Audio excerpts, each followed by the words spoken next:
So we're going to move on to the second part now of the Assertion 10 requirements.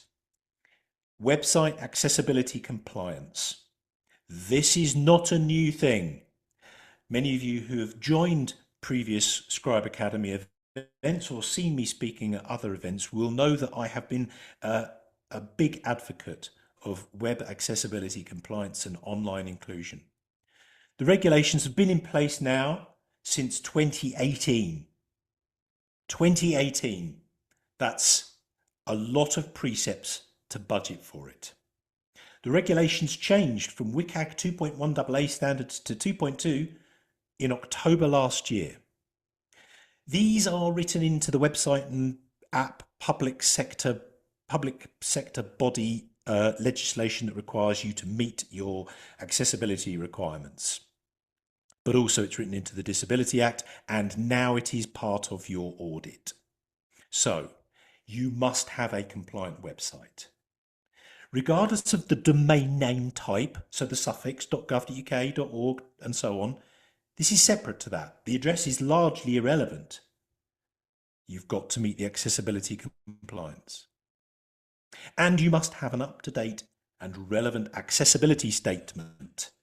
Now, one of the things that a tip is that we see a lot is accessibility statements were encouraged to write and adopt back in 2018, 2019, and most councils did it. But unfortunately, those accessibility statements are exactly the same today as they were back then. But the problem is that every single day, or certainly every single week, you're updating your website with new words, new pictures, new files. But the accessibility statement isn't changing. And the accessibility statement is your council's statement to say, this is our website, this is what we know is accessible, this is what we know is not accessible, and that is a key thing, and our process for continuously checking it. So if your accessibility statement still says 2019 or 2020 on it, it is out of compliance because you clearly haven't checked it, because you will have continuously been adding content to your website. So I would encourage everybody to revisit your accessibility statement. Much like every other policy that you have as a council, it's worth reviewing every year, because in a year, a lot can change on your website. One of the other things that we see a lot of as well is councils relying on what's called overlays or pop-up plugins to meet their accessibility compliance. These are the things that create a little blue symbol in the corner of your website. Sometimes it's a blue symbol with an outline of a man. Sometimes, rather offensively, it's a picture of a person in a wheelchair, which of course, as we all know, is a physical disability isn't the only type of disability. These overlays, these plugins create more barriers than they solve, and they should not be used to meet your accessibility compliance. I'm going to go into this part in a bit more detail shortly. Another aspect is, well, what's the risk? What happens if I don't do any of this? What's going to happen? Well,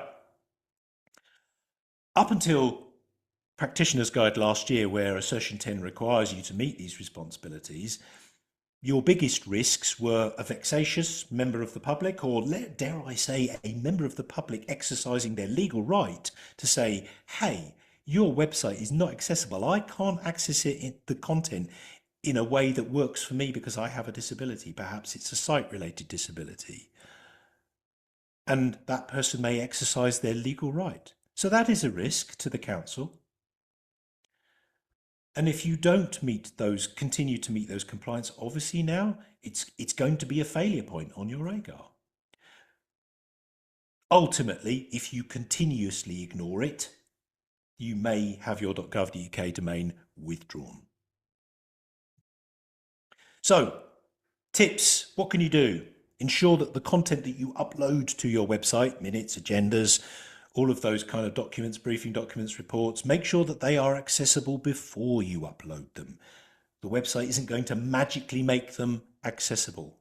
Make sure that your Word template follows good best practice document creation from an accessibility point of view, and then save it as a PDF or indeed upload the Word document as well.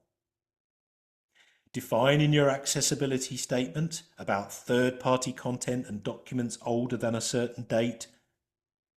Avoid using those accessibility plugins to achieve compliance. Now, have a checking process. There is a brilliant free tool called Wave by WebAIM.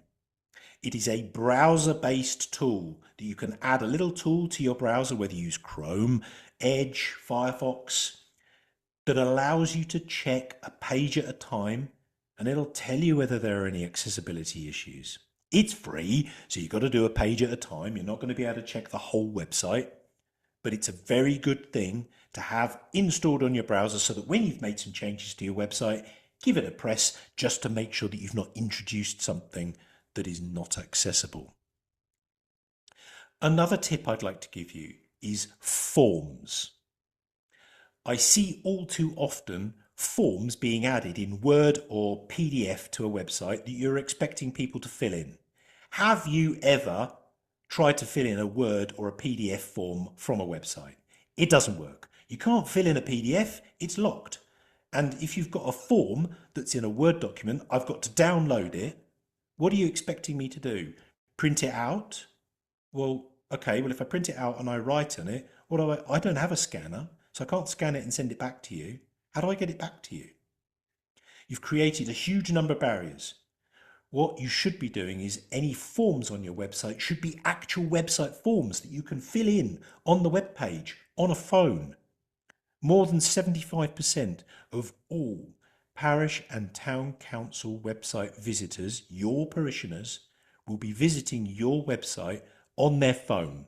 It'll be on their phone from the sofa, 9:42 p.m, probably complaining about the dog bin or a pothole.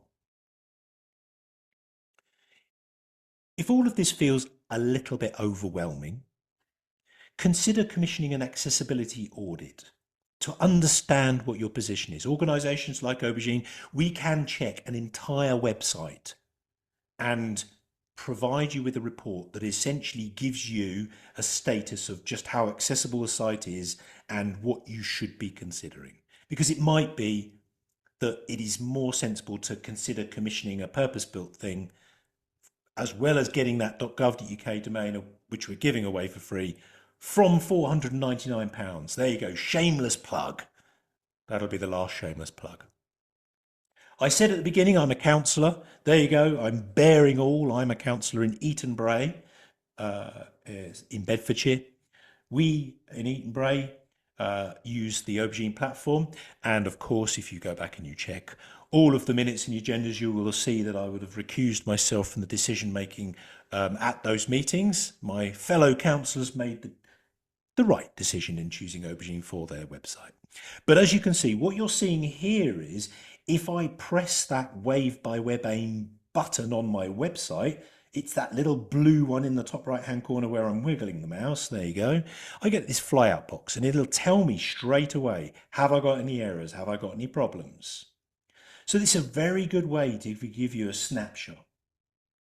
Now, what I've also done is put a little bit of a snapshot of a typical what is good form. So not a Word doc, not a PDF, a web form. As you can see there, we've got our Memorial Garden plaque application form, because there's a really good chance that the person who's going to be applying for a memorial plaque in our cemetery is going to be filling it in on their phone, if not on a computer. But either way, it's the form that needs filling in rather than downloading it, printing it out, and then holding it in your hand and going, well, how do I get this to the clerk?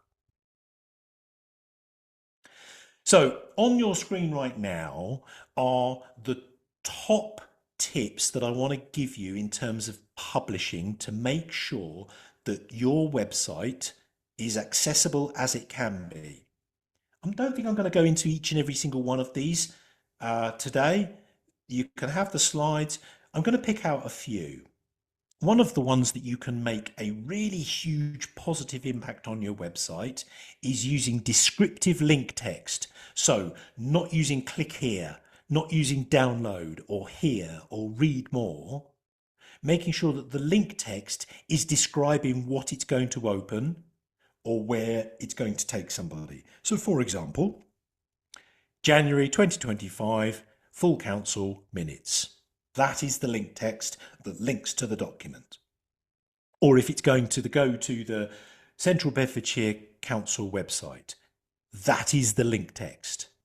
Not click here, not download. The reason for this is people who use assistive technology, screen readers and other similar things, those are read out audibly. And so click here doesn't tell them where they're going. Whereas if it's a descriptive link text, the computer will audibly read, there is a link to the Central Bedfordshire website, there is a link to the January 2025 minutes. So that has a big positive impact. And whilst we're talking about URLs, please avoid pasting whole web addresses written out onto the page, http://. The reason for this is assistive technology reads web addresses out one letter at a time slowly. It's an awful experience for people who are loss of sight and the computer reads it out one letter at a time. I saw on a website, before we took over it, a link that had 250 characters in it to get to the file. So that 250 individual letters were read out by a screen reading piece of software. What an awful experience that is. The last thing that I'm going to tell you about to make a positive impact on your website is use sequential headings, structured headings, not just on web pages, but also in your Word documents. What do I mean by sequential or structured headings? I mean H1, H2, H3. They're not there for styling. They're there for structure. H1 should be only used once and is the title of your document or your page. H2 are the main sections on your web page or your document. H3 are subsections within those. Why is this important? Well, again, assistive technology used by people with disabilities reads those headings and subheadings first. Imagine a typical parish council meeting document. I can imagine mine from last Monday. 9 pages long. If I was loss of sight and I was interested in the planning, I would have to listen to the entire minutes being audibly read to me to learn that planning was dealt with in the last section. That's a terrible experience. So by adding structure using H1, H2, H3 to your Word documents and also web pages means that the assistive technology can read those headings and subheadings and the person can jump to them. It's much, much better experience.